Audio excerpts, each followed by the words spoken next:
So first of all, welcome to Bevel Books and Bourbon. For those of you who aren't familiar, Bevel is a strategic communications consultancy based in New York.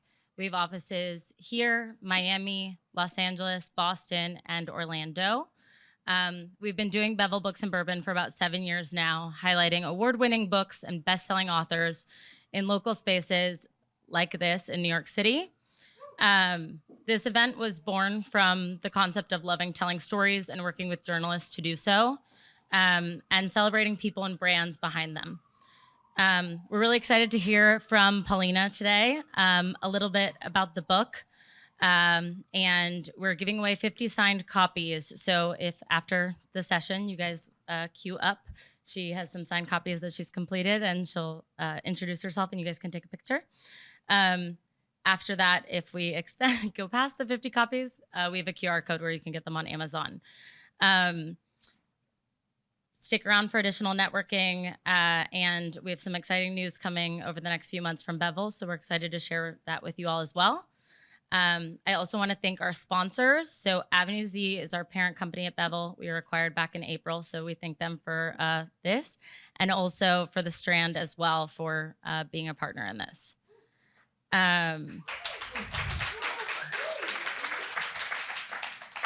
So I'll share a little bit about our speakers. So our author today is Polina Pompliano. She's the founder of The Profile, a new media company that features successful people and does long-form profiles each week.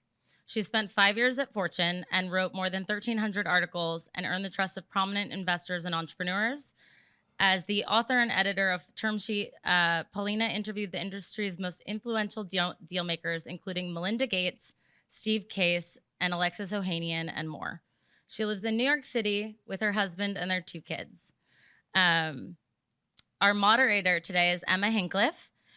She is a journalist based in New York also. She's the author of The Broadsheet, Fortune's daily newsletter covering powerful women leaders in business and the stories driving the news through a gender lens.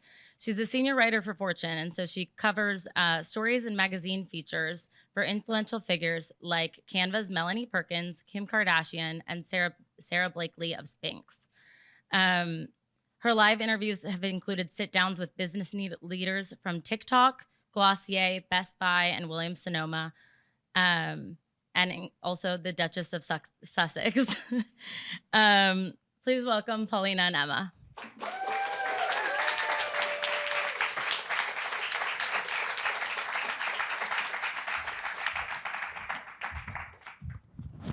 Hi, guys. Thank you for coming. It's so nice to be here with you. Yeah, you too. I feel like I should be interviewing Emma about Meghan and Harry. No, tonight is all about you. That's the most important part. So you have been working on your newsletter, The Profile, for a while when you started writing Hidden Genius. Why was this the book you wanted to write? So I recently heard a podcast with James Clear, and he said that when he was writing Atomic Habits, his habits were just like going crazy. He was like, I wasn't sleeping, I wasn't eating, just everything was going horribly. And he told his publisher, and the publisher said, I feel like you always write the book that you need to read. And that was Hidden Genius for me. I think every chapter taught me something. And my husband likes to joke that like, even if I sold 1 copy, I'd be like, oh, but this is so nice because I learned so much. So for me, it was like, I'd spent at that point 5 years working on The Profile. And I was like, what's next? And for me, it was like compiling all these lessons into something physical like a book. Yeah. So what was your biggest takeaway from writing the book? What did you need to learn?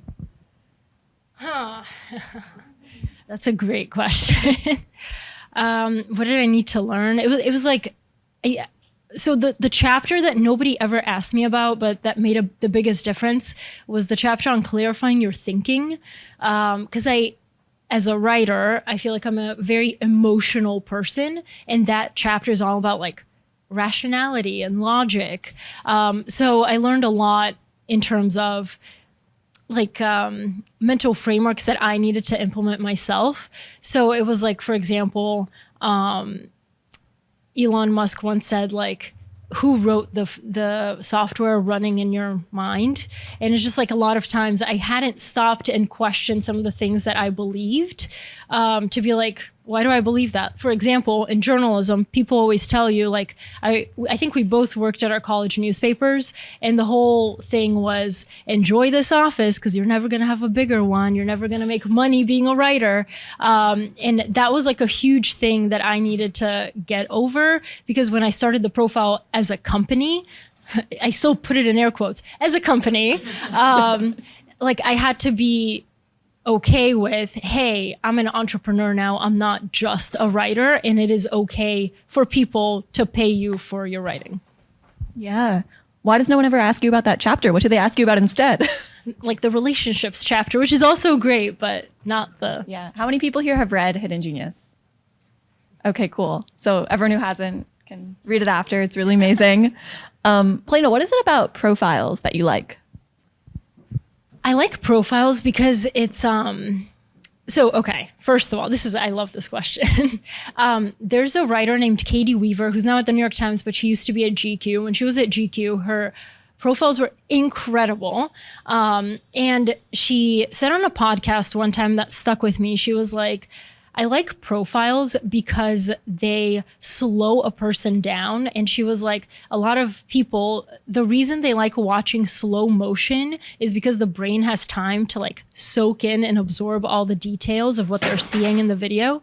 And it's like profiles are the same way. When you're reading about a person, it kind of slows them down and you get the nuance and the context that you wouldn't normally. For example, one of my favorite profiles is on Justin Bieber, not because I particularly care about Justin Bieber. My friend Laura, who's here, she sent me that profile. And the reason it's so good is because it's like they make you care about a person that you might not have ever thought about. And it was just like a human story. Justin Bieber was a really good kid who was kind of bullied for being a good kid. So he went and got arrested. He got a pet monkey. He did all the things that you would do to not be good. And then she shows like just how lonely his life is, even though he's a teenager. And instead of telling you, hey, Justin Bieber's really lonely, she shows you by like, he goes to an arcade to have fun, but they have to shut the entire arcade down because Justin Bieber's there. So he's like bowling alone. And it's just a really sad, great story. Is that the one where Hailey Bieber's like sitting on a bed, Yes. not doing anything, just like in silence, waiting for him? Yeah. Okay. And that was before we knew who she was. Yes. So what do you think readers like about profiles? What makes them pay attention, especially for someone who's not famous, when fame is not part of the equation? I think that what makes people care, and I actually, the profiles that I like are not celebrity profiles. I think celebrity profiles are actually really, really hard to do because these people are very media trained. So to get an actual thing from them is really difficult. You also don't have a ton of time with them often. There's another good one on Kim Kardashian in GQ. But it's, I think the reason is, for example, when you read a really great profile, you understand that person, like it humanizes them. There hasn't been a great one on Taylor Swift recently, but it's like she could benefit from being humanized because right now she's kind of like a god to some people. And the way to do that, I think is a really good profiler is that you have to put them in context. So people can tell you who they are all day long, but until you see them, that's why a lot of celebrity profiles, you'll notice they're doing an activity. So it's like whether they're going to dinner together or they're going to an art class or something like that, the reporter and the celebrity are often doing something together because the way you move through the world is who you are and the way you treat people. And there have been so many good ones. For example, Taffy Brodesser-Akner is her name. She also used to write for GQ, and she wrote a celebrity profile on Nicki Minaj, and Nicki fell asleep during their interview. And it's like, that's the worst thing that could happen to you. She's like, I have 37 minutes with you and you fell asleep. So of course you're like, what is she gonna do with that? And the really masterful writers, the narrative nonfiction writers find a way to, again, humanize her. She has a brand, she has a fragrance, she has a business. You would be tired too. So it's like that kind of thing. Ironically, even though it's a celebrity profile, I think a lot of people try to make them more human. But I mean, there's so many I could name that are not celebrities that are amazing. Mm-hmm. So in Hidden Genius, you take a lot of these kinds of profiles and you really distill them and distill these people's stories into really actionable takeaways. So how do you go about taking people's life stories and turning them into action items that people can bring to their own lives?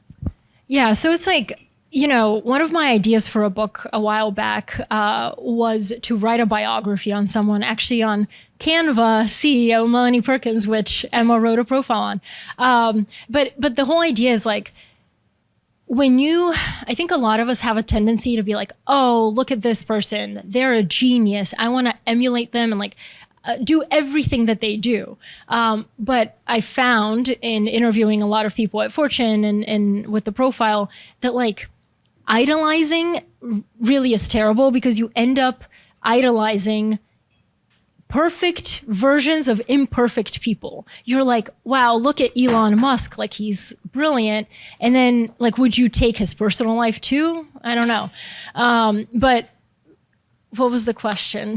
Yeah. How do you take the practical? Yes. So, so the reason that I think I don't want to focus on one person, because I mean, there are practical things you can take away, but my husband told me this. He heard it on a podcast. I forget which one. They said like, you don't want to be David Goggins 100% of the time. You want to be David Goggins 10% of the time. And that's because like, his life is extreme. You would be at dinner with him and he'd be like, be right back, I have to go run 100 miles. And you're like, oh, this sucks. So I think I wanted to take like an ounce of all of these people, of something that is actually practical that we can apply to our own lives instead of copying them one-to-one. Mm-hmm. How did your own daily habits or mindset change before writing the book and after? What did you take away from all these people's genius? The biggest one, I don't know whose framework this is, it's been credited to Jeff Bezos, but I'm not sure, is that I'm always kind of, when I was thinking about leaving Fortune to work on my newsletter full time, there wasn't another reporter yet that had left their like big, cushy corporate media job to do this full time and be like an entrepreneur for a newsletter. So I was kind of flying blind, but I called it the seesaw of misery. Like I would wake up and be like, yes, I'm leaving today. I'm going to put in my 2 weeks notice. And then I'd go to sleep and be like, but health insurance. So I'm very like indecisive when it comes to things, and it's hard to make a decision. And one of the frameworks that I put in the book that I use all the time is I ask myself, like, is this so the quote is, make reversible decisions quickly and make irreversible ones deliberately. Because if something is a reversible decision, you can make it. Even if you fall flat on your face and you fail, you'll probably learn more by making it than not. And then irreversible ones like, having children is an irreversible decision. You will be a parent for the rest of your life. That one should be made like slowly and deliberately. So for me, like at the end of the day, yes, I was going to leave my job to do this, but if I failed, I could always get another job. Mm-hmm. Yeah. Whose advice or genius in the book resonates with you the most?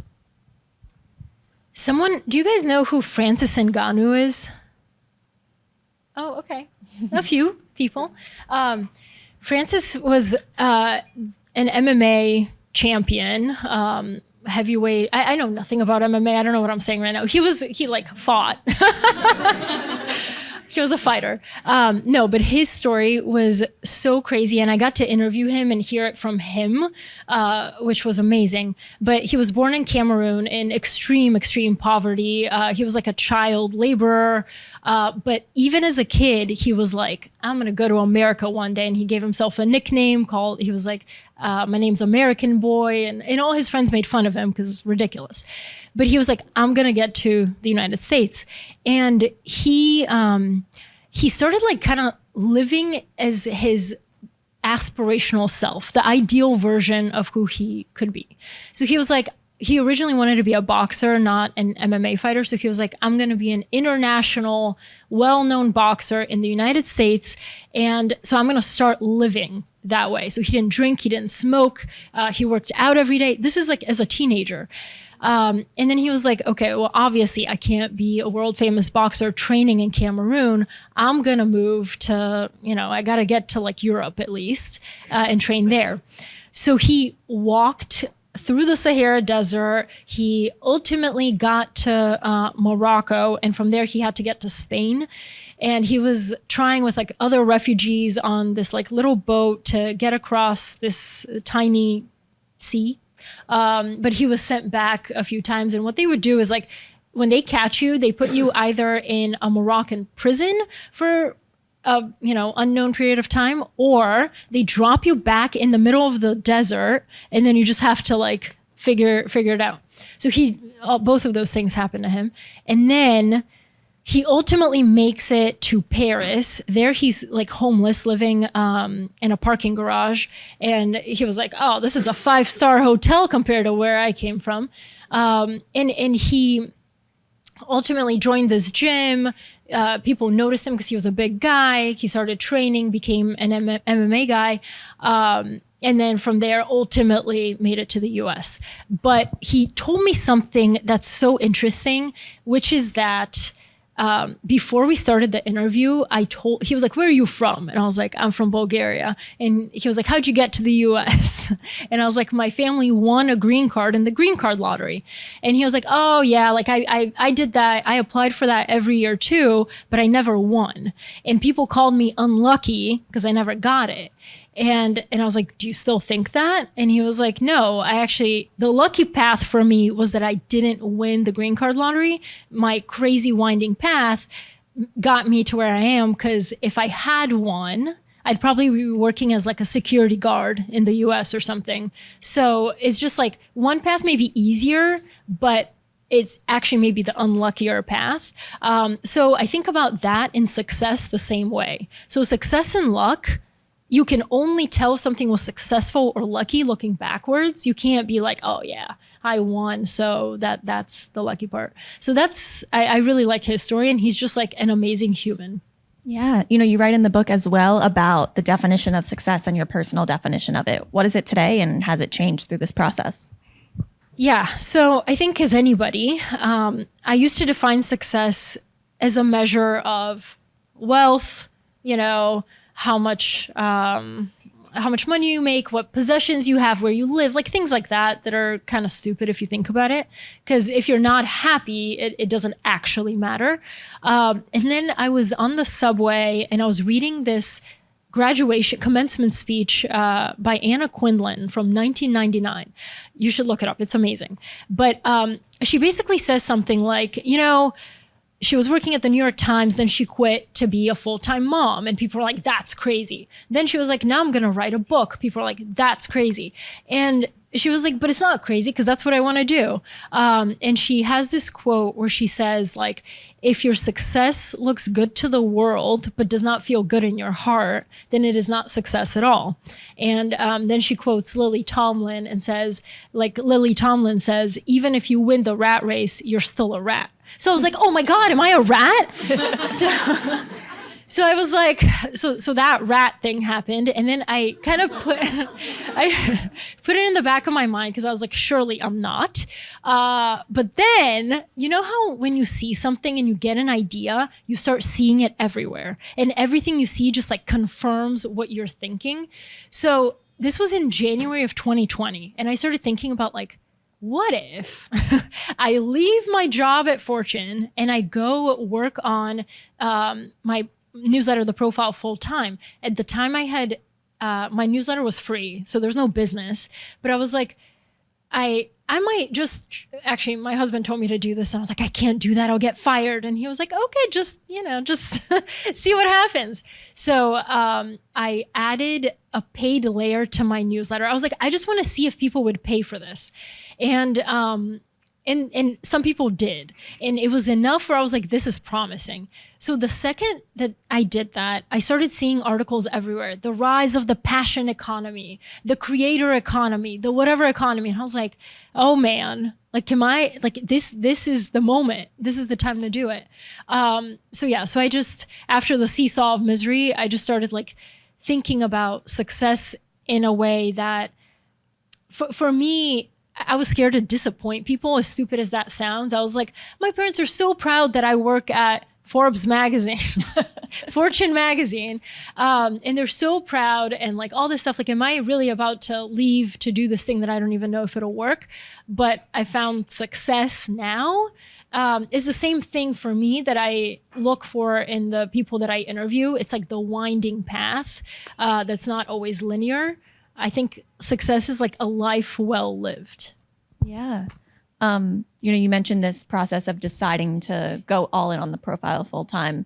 A lot's changed since then in the newsletter landscape. Where do you think the newsletter ecosystem is today, and where do you think it's headed? I think that, so I was actually recently talking about this, like having a newsletter is great. I love it. It's also, if it's a one-person operation, it can get lonely.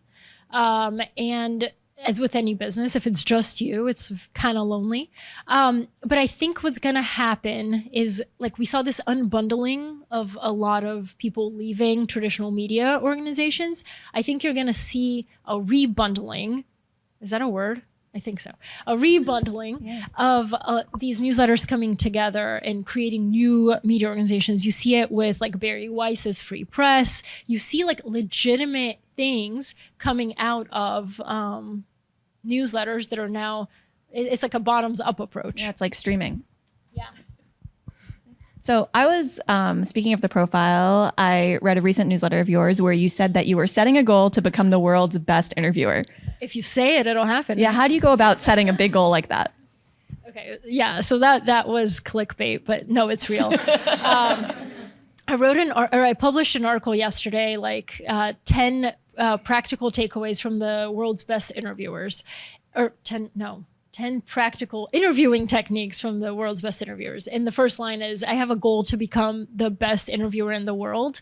I want to do that partially because of the loneliness thing. So I spent the last 4 years writing. I literally, my first day full time on the profile was the first day of COVID lockdowns. So it's been lonely, but good, like good in a way. Also, then I took time to write a book, another very solitary endeavor. So now I am kind of like, what else can I learn? And I think the thing that I can learn and get much better at is interviewing people. And, we both interview people for Fortune and like conferences and things like that. But if anybody's looking for a moderator, let me know. I find people fascinating, and I think it's really hard to do a really good interview in a short period of time. So, I mean, you're doing an amazing job. I'm rambling. We're driving. Paulina, you're driving the whole thing. Yeah. Well, that's my goal. Yeah. What did you learn from studying how people interview? So many things. I think the one thing that I'm really bad at, that the best interviewers do, is they know how to interrupt. And watch Emma's, she's like, all right, let me interrupt you really quick. That's called having a conversation. Yeah. So the interrupting is really, really powerful, because when you interrupt someone, what you're doing is like, you're highlighting a part of the conversation that you're like, what you just said is really important. Let's pause on that. But how you do it is a tactic and an art in and of itself. In the article, I included the example of Oprah during the Meghan and Harry interview, where Meghan, I personally think, accidentally shared something that she didn't plan on sharing about the palace carrying what skin color the baby would have before it was born. And she says it, Oprah goes, hold on, I'm going to stop you right there. She like throws her hands up in there, and Meghan's like, oh no. And you see her like fidget, and she doesn't know what to do. And so Oprah's like, what? And Meghan doesn't say anything. And then she's like, I'm going to stop you. Like, you have to explain. And I think part of it is Oprah's such a masterful interviewer that she knows this is a high pressure interview. millions of people are going to be watching. There needs to be scrutiny. So the second that she stops her, she asks her to elaborate, and Megan kind of changes. She's like, well, actually, it wasn't a conversation with me. It was with Harry. I wasn't there, but I know who it was. And then she was like, and who was it? And she's like, I can't say. So it's like, it's almost like a form of like investigative journalism on the spot. And then another person who does this really well, whose style I really hate, but I appreciate this. I learned why I don't like it, is David Letterman. Have you guys watched his Netflix? Yeah. Oh, well, like the reason I don't like it is I'm like, let the man speak or the woman speak, and he doesn't. But it's like, it's his technique because he doesn't like asking difficult questions like that. He likes like meandering and then going in for the kill. So with Kim Kardashian, he's like, how do you feel working with this administration about the corridors of democracy? And she's like, I don't know what that means. And he's like, let me try again. And then he starts over. And then she's like, I don't know what you're saying. And he's like, who are you going to vote for this election? It's like, where did that come from? But as the subject, you're like, I was just so confused that now this is a question I understand. I'm just going to answer. Mm-hmm. Interesting. Okay. So do you still love profiles? Do you ever worry we're going to run out of people? No. No, I saw somebody on the subway who would be a fantastic subject.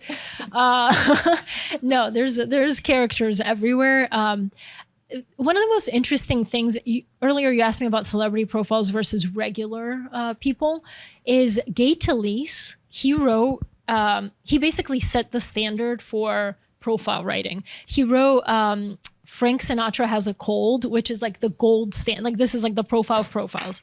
And yeah, it's great.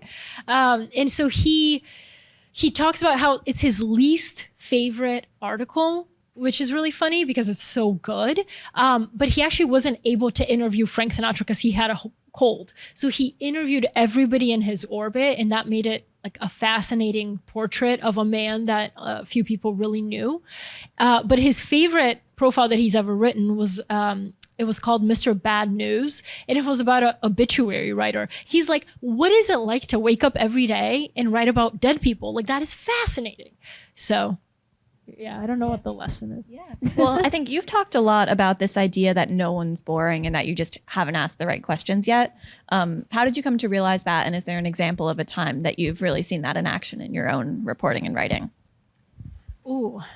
So when I was in college, we had like a profile writing 101 class, and I was like, this is a piece of cake. Come on, I'm a journalist. And like I was a freshman in college.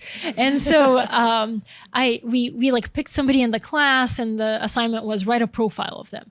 So I thought that, this person would just like give me really good, great quotes that I could use and like juicy stories. But this 18-year-old at the University of Georgia did not have the same plan. So he was like, I don't know what I do on weekends. And I'm like, come on, man. So there was like not that much to work with. So I decided that I was just going to choose another person. So I went to my professor and I said, I've somehow chosen the most boring person on the planet. Let me just like change the person, then I'll write an amazing profile. And he said, no. And he said, basically, no one is inherently boring. You just haven't asked the right questions yet.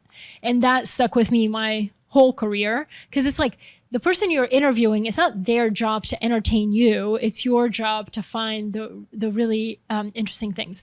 And at Fortune, actually, I realized how difficult profile writing was, because you think we're so different until you read something. Like, for example, when I was working at Fortune still, if you looked at Emma and I, you'd be like, all right, two women in their mid-20s. They both write newsletters. They go boxing. Do you remember when we went boxing? Yeah, we went to Rumble. Yeah, it was really fun. Our instructor's name was Jaws. I did not remember. Oh, you don't remember that? Oh my God. But yeah, so basically like on paper, we look pretty similar. And then if you use generalizations and absolutes, like everybody loves Emma and like no one finds her annoying or whatever, it's really hard to like pin down a person and find what makes them unique and interesting. So at Fortune, I learned that it's like kind of like it's the It's the nuance and the color and the super small, unique things that make you that are really hard to capture. And for me, I think when I was writing term sheet and I was profiling a lot of venture capitalists, I was like, oh man, this is real exercise. Another one? Yeah. Real exercise in, not being boring. So speaking of the things that make you, what have you learned is your own hidden genius? I think that I'm like genuinely curious. For me, I really like interviewing and I don't mind asking hard questions because it's coming from a place of curiosity. I'm not like, ooh, I got you. Like I'm going to burn this bridge. I think it's just like being really, really curious about really dumb things is what makes me me. Yeah. And what advice do you have for others who might want to figure out how to find and identify their own hidden genius? Yeah, so basically it's like the way I define hidden genius is that X factor or that like that thing that only you know based on your own unique experience in this world. For example, like I am an immigrant, moved from Bulgaria when I was 8 to Atlanta, Georgia in the South, and then I now live in New York City. I have like 3 different vantage points, and I think part of that makes me me. Like very few people have that. And I just honestly think a lot of us aren't curious enough to figure out what is our hidden genius. I was saying the other day, it's like when you have a friend who's working in a field that has zero creativity, but they're a really creative person on the side, like as a hobby. In my head, I'm always like, ooh, I know that you're eventually going to get here, but you just like define success as money and status right now. And until you realize like what actually you want to do, you're not going to leave. Mm-hmm. So read the book to find your hidden genius. Yes. In the book, you write about people across all kinds of industries. You write about tech, entertainment, sports, politics. What do these people have in common, and what's different when it comes to that special thing that makes them excel? I think the biggest thing they have in common, well, actually, like 3 things they have in common. The first is that they're very mentally resilient, but mentally resilient in the way that they stay on the offense. They're not on the defense. So they don't wait for like life to hit you in the face and bring you to your knees. They like seek out discomfort on a daily basis. For example, I really don't like public speaking, but I do it because it makes me practice and I get a little bit more confident when I do it. The second thing is that they know that they can always reinvent themselves. So a good example is Martha Stewart, who, she was relevant to my grandmother's generation, my mother's generation, and now to my generation. How does she do that? She constantly reinvents.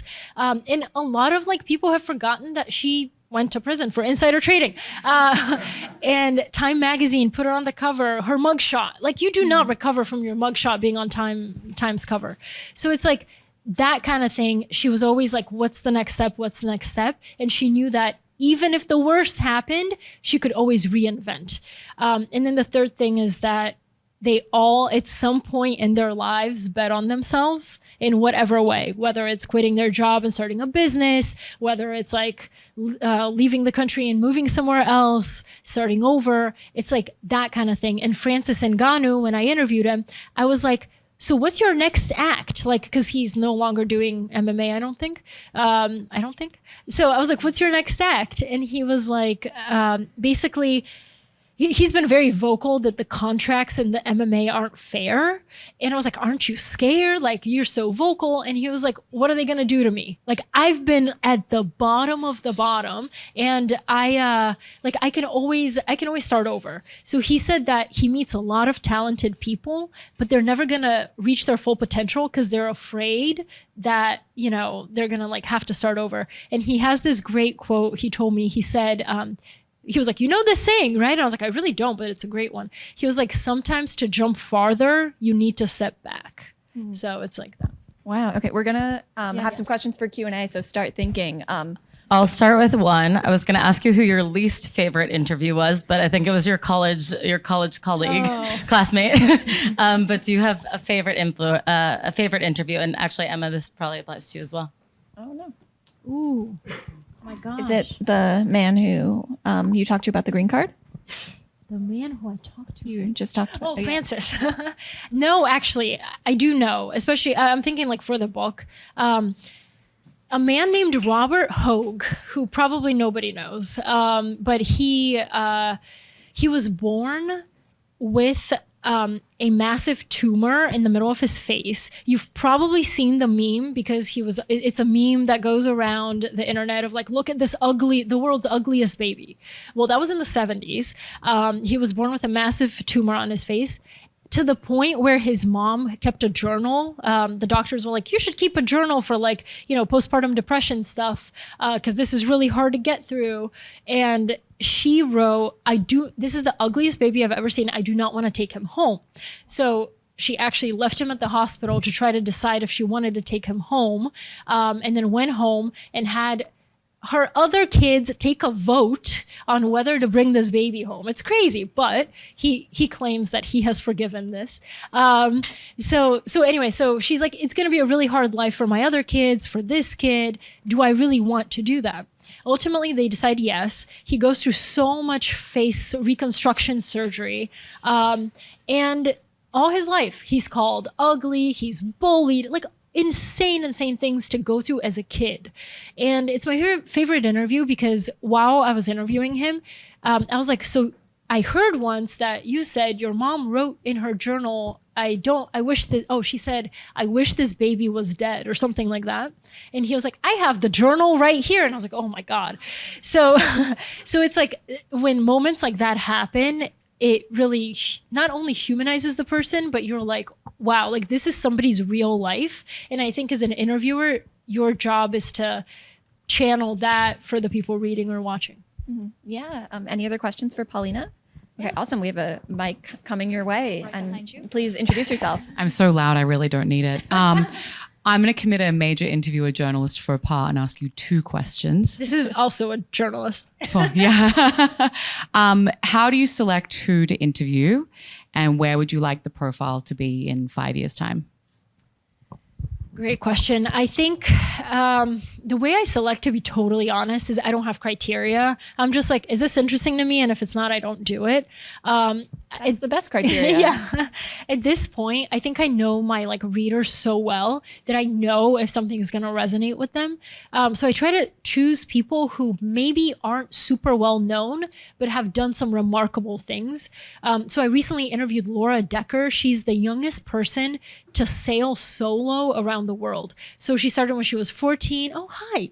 I just saw you. So she started when she was 14 and finished when she was 16. So it's an incredible story. She's like, it's no big deal. This is what I do. And that's actually the hardest part. These people who do amazing things, they don't think it's amazing. They're just like, this is what I do. So it's hard to tease out the specifics, but it's just my own criteria. And for the profile in 5 years, I would love for it to be more of to have different arms. So I would love there to be a profile arm, an interviewing arm, an event arm. We'll see, like an octopus.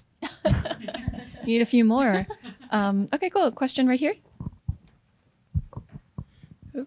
By the way, congrats. Amazing. Can you tell us about the process of writing the book? And at what point while writing the profile did you decide, okay, this is going to turn into a book, and whether that influenced how you wrote the profiles?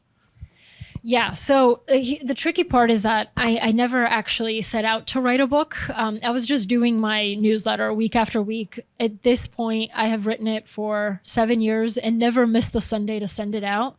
And so I was very consistent with it. I was doing that. And I got a message on Twitter from an editor at a publishing house in London. And he was like, hey, I really like your newsletter. If you ever think about writing a book, let us know. And I was like, absolutely not. Because at the time I had a 3-month-old baby and I wasn't sleeping and I was just insane. So I was like, there's no time to write a book. But then I like got curious about it, and I was like, let's just do a call so I can ask you questions. And he basically saw I was interested and kind of convinced me. But the way it worked was that okay, this is how my brain works. So I'll have an idea for something, and then I'll be like, oh, that'll be interesting to write about. And if you read the book, you'll see how the stories are like woven together in really weird ways, because even though you're like, what does this person have in common with this person in the same chapter? But somehow like there's a link. And the way my brain works is like, I have an idea of something to write. And then I'm like, okay, let's like keep this here. And then I go about my day. And then later another like idea will come. And I almost think about it as like, I visually visualize the pieces of information as puzzle pieces. So I'm like, okay, like I have this one here and this one here, but there's has to be something between them. And then like, as I go through my day, I find that thing and I build it out like that. So the way I put the puzzle together is I have like a Word doc. I just put an idea, then another idea, and I don't write from top to bottom. I write like out of order. So it was interesting writing the book because I had already written so much like for the last 5 years.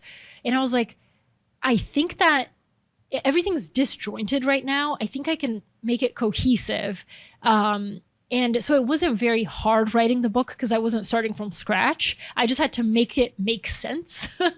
So it took me like 6 months, but I actually wrote a post on like the exact process, and I call it like writing in the edges of time, because a lot of like it's never if somebody asks you like when is the right time to write a book, it's never, because there's always going to be something.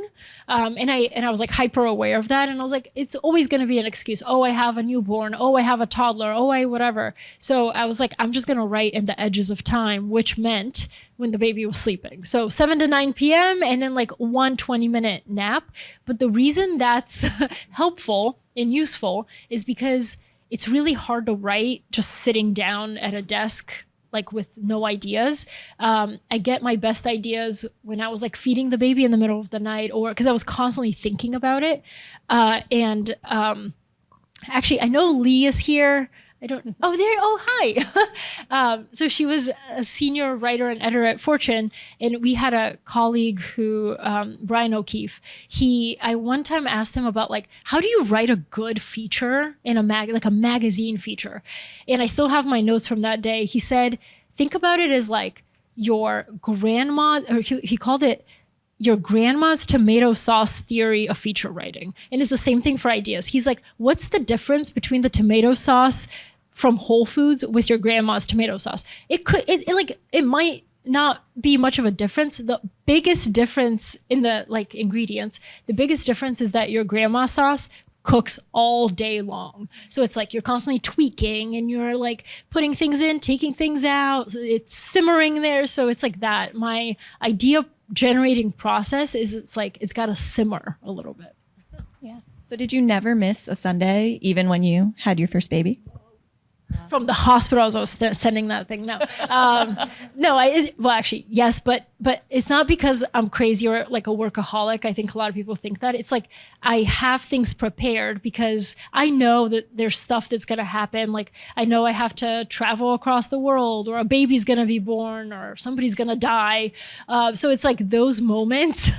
Yeah, so inconvenient. But those moments I like prepare, and I have things stacked up. So when the baby was born, I was like, for the next 4 weeks, you're going to be getting like all-time best profiles of the profile, because I don't want to be writing. So I wasn't writing, but I was still sending it. Yeah.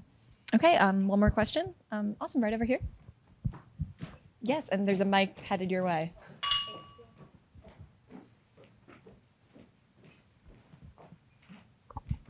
Thank you. Hi, Paulina. I'm Anna, huge fan of both the book and the profile. I wanted to ask, so earlier you were talking about how Oprah and other interviewers interrupt at strategic times to really dig into moments that could kind of have a lot more underneath the surface. As an interviewer, how do you know when to like dig in, and then when you've kind of gone too far to the point where the subject might be uncomfortable?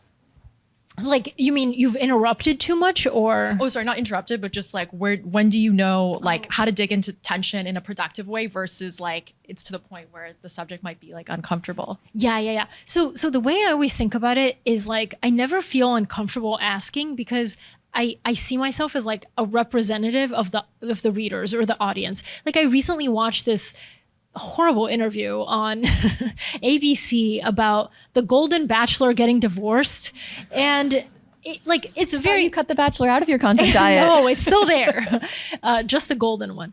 And so she's like asking them, oh, but like you got divorced 3 months after this televised wedding, and they're like, we're still so in love, like we didn't want. What are you talking about? So it's like I think when you feel satisfied that your readers or your viewers are going to be satisfied with the answer, that was BS. Like she should have gone more. And I think a really good interview to watch, oh my God, it's so good.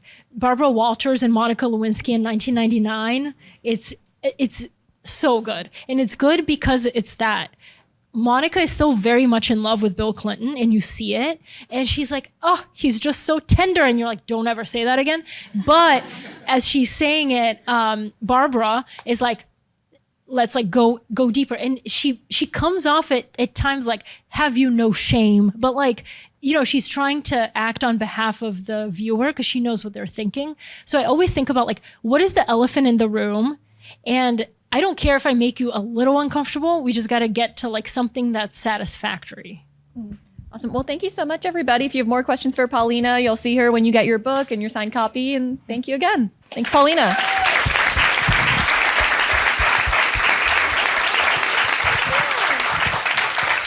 So first of all, thank you both to Polina and to Emma for speaking with us today. This was really special, and we're really grateful to have you guys here.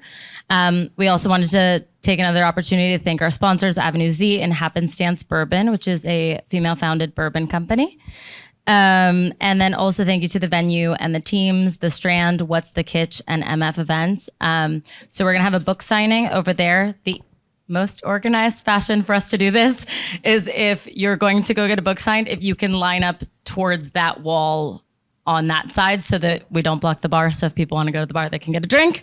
And stick around for some additional networking. And thank you all for coming.